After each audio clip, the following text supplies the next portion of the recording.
હવે પાછું જો 12,000 હતા પણ 13,313 રૂપિયા કાંતાબેન છગનભાઈ સાવલિયા બાલકૃષ્ણ પ્રાગટ્ય મહોત્સવ કથા અંતર્ગત જે ધામધૂમથી મહોત્સવ કરવાનો છે એના ચડાવવાના 13,313 કાંતાબેન છગનભાઈ સાવલિયા.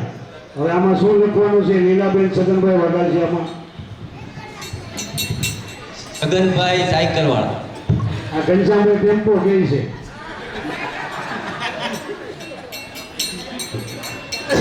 હાલો એ જુઓ બોલો 13,000 તો બોલો ભાઈ. હે આસોવદી આઠમ અને હે અંધારી કૃષ્ણ રાત. હે આસોવદી આઠમ અને હે અંધારી કૃષ્ણ રાત. કૃષ્ણ પ્રભુ પ્રગટિયા, કૃષ્ણ પ્રભુ પ્રગટિયા.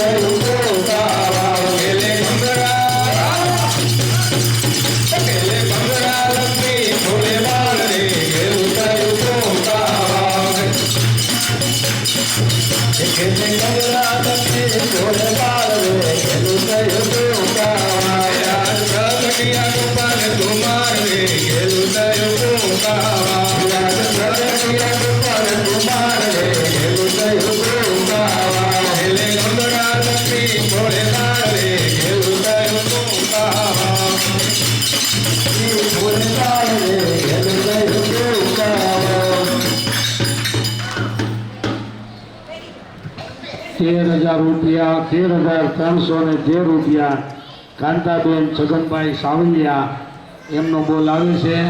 હવે એક મહારાજની વાત કરી દઉં ત્યાં સુધીમાં ડાયરીમાં 2-4 નામ લખી ગયો. હાલો એ ભણા હાલ લઈ જજો. હમણાં ઘનશ્યામભાઈએ એક છંદ ગાયો અને પ્રદીપ ભગતે એ કીર્તનની એક કડી બોલ્યા કે કમર માતાના વચન નિભાવ્યા, ગુંદે આવીને દીધા દર્શન. અને એ છંદ ઘનશ્યામભાઈ ગાતા હોય તો એ કડી એવી છે કે જ્યારે મહારાજ કાશી ભણીને આવ્યા ને પછી નાની કુકાઓમાં જ્યારે કથા બેઠી હતી મહારાજની, ત્યારે મહારાજના મોટા ભાઈ એટલે કે પોપટ બાપા એ કથામાં જાતા એટલે કમર માતાએ મહારાજને સાંભળજો, મારા લીલાની વાત છે, સાંભળજો બધા, ધ્યાન દેજો ઘડીક વાર. એટલે પોપટ બાપાએ મહારાજે કમર માતાએ પોપટ બાપાને કીધું કે ભાઈ તું કથામાં જાશો પણ ગમે એવા મોટા હોય, ભગવાને જેમ ભગત કથામાં કહે એમ ભગવાન જ્યારે પૃથ્વી પર મનુષ્ય દેહ ધારણ કરે ત્યારે એ મનુષ્યની પ્રણાલિકા છોડે નહીં, એ મનુષ્યની રીતિ જ એને કરવી પડે તો રાજકીય, લોકીય, સામાજિક, ધાર્મિક બધાને માન્ય રહે. ભગવાનને ભણવા જવાનું કારણ શું હોય કે બધાને આ લૌકિક રાજકીય બધાને માન્ય થાય એટલા માટે ભગવાન જાય. કારણ કે પોતે સરસ્વતીના પોતાના આજુબાજુ ફરતી હોય, એને ભણવાની જરૂર ના હોય. લક્ષ્મી પોતે કહેવાતા હોય છતાં પણ ભક્તોના ભાગ્યને ઊંચા લાવવા માટે મહારાજ એમ કે ભાઈ આ જુનાગઢ મંદિરમાં લેખ કોતરાવવા છે તો તમે એમાં બધા 51 રૂપિયા આપો. ભગવાનને જરૂર હોય, પોતે લક્ષ્મીપતિ છે પણ પોતાના વાલા ભક્તોના ભાગ્યને ઊંચા લાવવા માટે મહારાજે કીધું કથા વાર્તા સત્સંગ સમયા કરવા, રૂપિયો રડો ખર્ચીને પણ સમયા ઉત્સવ કરવા, કે જે સમયા ઉત્સવની અંદર સારી શોભાઓ કરવી. હવે આપણે કદાચ શોભા ન કરી અને એમનો બે કથા બેહારી તો કોઈ ના પાડે. અમે તો આપણે ન રાખી હોલ 11,000નો અને 5,000નું કમ્પાઉન્ડ રાખી તો કથા થવાની હોય આપણી પણ મહારાજ કે અમારા સમયા ઉત્સવ થાય એમાં શોભા શણગાર તમે કર્યા હોય, કદાચ કોઈને કથા યાદ રહે કે ન રહે પણ અંતકાળે જો એને અમારા સમયા નહીં શોભા શણગાર કરેલા હોય અને એ જો પણ એનું યાદ આવી જાય તો પણ મહારાજ કે એનું રૂડું થઈ જાય, એનું કલ્યાણ થઈ જાય, આ મનુષ્ય જન્મ એનો છેલ્લો જન્મ થઈ જાય. એટલા માટે મહારાજ આ સમયા ઉત્સવોનો કીધું. મહારાજ કે પોતાની જેવી શક્તિ એવી પોતે ભક્તિ કરી લેવી. મહારાજ કે કાંઈ ન તમારી થતા. મહારાજ 63માં બોલે અમૃતવાણીમાં, પરાવાણીમાં લખાઈ ગયું કે કાંઈ ન થાય સેવા આપણી પાસે તન મન ધનથી ન હોય તો મહારાજ કે ભૈયા ભગવાનના સમય હાલતા હતા તે સમયની વાત છે માટે કે તેથી કાંઈ વોશિંગ પાવડર ને આ બધું નહોતું વાસણ સાફ કરવા, તેથી ખાલી માટી હતી ચોખ્ખી. તો મહારાજ કે ચોખ્ખા ધૂળની ટોપલી ભરી અને ભગવાનના સમયના વાસણ મંજાતા હોય ને ત્યાં મૂકવી, એ ભગવાન આ મારી સેવા. પણ જો ભગવાને દીધું હોય તો મહારાજ કે ભગવાનને દેવું, ભગવાનનું દીધેલું છે એ ભગવાનને દેવું છે. આપણે ભગવાનનું આપેલું ભગવાનને નથી આપતો તો મહારાજ કે એનું કાંઈ રહેવાનું નથી. રહેવાનું નથી એટલે ભગવાન કાંઈની ધન સંપત્તિ નથી લઈ લેવાની. પણ ભગવાનનો કહેવાનો તાત્પર્ય એ છે કે તમારું જે કરેલી કમાણી છે એ એમાં એ ધૂળમાં ભળી જાય. આપણે ભગવાને દીધું હોય છતાંય ન દઈએ કે આપણી પાસે હોય દુબળી ફટનો એટલે દાખલો લખાણો કે એણે એકના આઠાના આપ્યા હતા સ્વામિનારાયણ ભગવાનને, તો ભગવાને સભામાં ઊંચા આઠાના કર્યા કે અમારા મંદિરના શિખર ચડી ગયા. શું કામ? તો કે એણે એનું સર્વસ્વ અર્પણ કરી દીધું. બીજા ભક્તોએ કીધું મહારાજ અમે 5,000 રૂપિયા આપ્યા. મહારાજ કે 5,000 નહીં, 50,000 તમારી ઘેરે પડ્યા, એમાંથી તમે 5,000 આપ્યા. આની પાસે ખાલી 50 પૈસા હતા. હવે સાંજે સાહેબનો રોટલો ખાવા પૈસા નથી, છતાં એણે એનું સર્વસ્વ આપી દીધું. એટલે અમે કીધું કે અમારા મંદિરના શિખર ચડી ગયા. એમ જે આવા ભગવાનના સમયા એ નિમિત્ત ખાલી બનતા હોય પણ આપણા ભાગ્યને ઊંચા લાવવા માટે. તો મહારાજે કમર માતાએ પોપટ બાપાને કીધું કે ભાઈ તું જાશો નાની કુકાવ તો ભાઈને કહેજે નહીં, મારે એકવાર એને મળવું છે. ત્યારના સમય પ્રમાણે એવું હતું કે એકવાર સંત દીક્ષા લઈ લે તો પોતે પોતાના ઘેરે ન જઈ શકતા, પોતાના માતા પિતાનું નામ ન બતાવી શકતા. ઘણીવાર તમે સાંભળ્યું હોય છે વેલજી ભગત પાસે કે ભગત એક દાખલો દેતા. મહારાજને વેલજી ભગતે પૂછ્યું હતું જ્યારે મહારાજે કીધું નહોતું મારું ગામ કુમકુમ વાપી છે, ત્યારે જન્મસ્થળમાં જે શરણાવીને પધરાવાના હતા ત્યારે કીધું કે તારે મારે ગામ જવાનું છે. એ પહેલાં એકવાર ભગતે પૂછ્યું મહારાજને કે મારે તમારું ગામ કયો? મારા દાંત કાઢતા કરતાં હું કીધું ખબર કે હાલાલ એવું ન પૂછાય, નદીનું મૂળ ને સાધુનું કુળ ક્યારેય ન પૂછાય. પણ એની બદલીમાં ભગવાને આપણી પર કેવી દયા કરી કે ભક્તોએ કેવી દયા કરી હે. તો એ પોપટ બાપાએ જઈ કથા પૂરી થઈ અને પછી મહારાજે પાસે ગયા અને એણે એના ભાઈ તરીકે જ ઉલ્લેખ કરેલો. આ પોપટ બાપાએ એમને વાત કરેલી એ કે મેં તરત કીધું કે ભાઈ બાની બહુ ઈચ્છા છે તો એને એકવાર તને મળવું છે તો ક્યારે તું મળે એને? તો મહારાજે એને કીધું કાલ તમે વાડી આવજો, જે આપણી ગુંદાવાડી છે, જ્યાં આપણો અત્યારે ગુંદો છે, જે બ્રહ્મ પેલેસ આપણે મંદિર ભગવાનનું બાંધ્યું છે, એમાંથી બાજરો હતો, બાજરો વાવેલો હતો. એ કે હું ત્યાં આવે, બાને લઈને તમે ત્યાં આવજો. હવે અહીંયા નાની કુકાવામાં મહારાજ કથા વાંચે છે વ્યાસપીઠ ઉપર, અને જે સમય આપ્યો હતો એ સમયે પોપટ બાપા કે હું ઘેરેથી મારા બાને ગાડું જોડી ગાડામાં બેહારી અને એને દર્શન કરાવવા લઈ ગયો અને મારા બાએ ત્યાં મારા ભાઈને ત્યાં મળ્યા હતા. એ કેવી મોટી વાત. પણ આપણે ભક્તો દુહો ગાતા હોય, છંદ ગાતા હોય, પણ એનો મહિમા શું છે? તો એનો મતલબ આ છે કે એ એટલા માટે આ છંદ બન્યો અને આ દુહા આ કીર્તનની કડી બની કે કમર માતાના વચન નિભાવ્યા, કે માતાએ કીધું એટલે એનું વચન પાળવા કે ગુંદે આવીને એને દર્શન દીધા હતા મહારાજે. એટલા માટે આ કીર્તનની કડી ગવાય છે અને છંદની અંદર પણ આનો ઉલ્લેખ થાય છે. એટલે એવી રીતે છે. એકવાર જુનાગઢ મહારાજના દર્શને ગયા હતા કેશુભાઈ નાનો રામભાઈ બે હતા. ત્યારે મહારાજે એક સરસ મજાની વાત કરી કે આપણે બધાએ શ્રી હરિ શરણાગતિ મંડળની ઘેરે 24 અવતારની મૂર્તિનો તખતો છે, એ બાલમુકુંદ ભવનમાં હતો.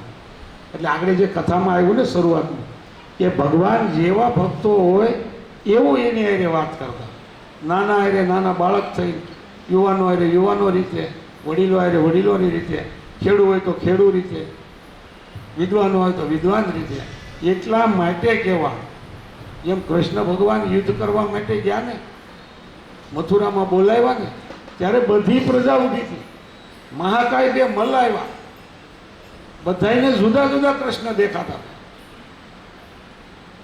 નંદ યશોદાને એમ હતું બહુ મારો દીકરો નાનો અને આ મહાકાય મોટા મલ, આ મારા દીકરાને આની હારે યુદ્ધ થાય એનું એને દુઃખ હતું, કારણ કે એની દ્રષ્ટિ દીકરા તરીકે હતી.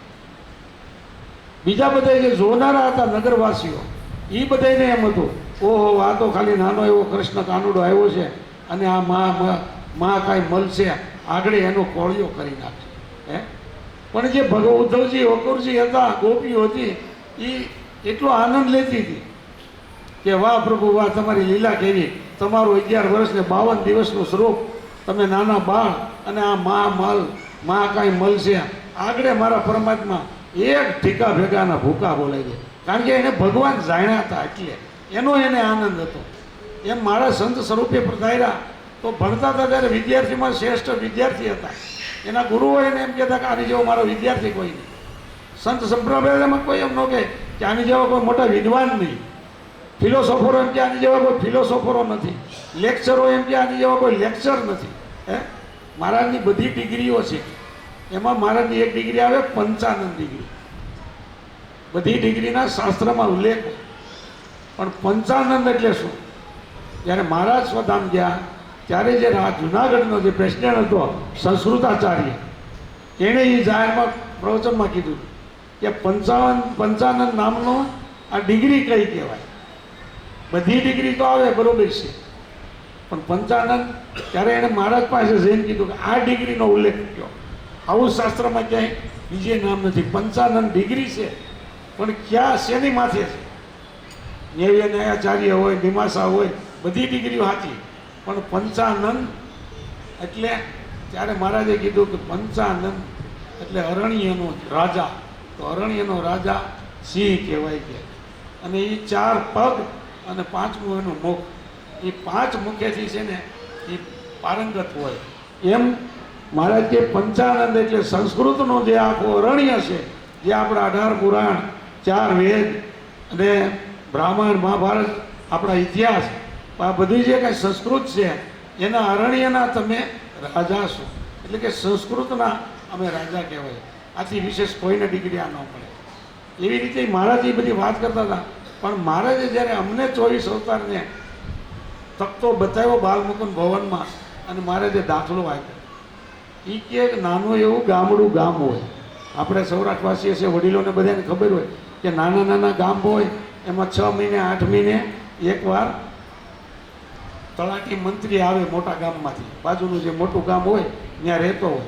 તો મહારાજ કે તલાટી મંત્રી 6 મહિને 8 મહિને આવે ગામના કામકાજ કરવા માટે.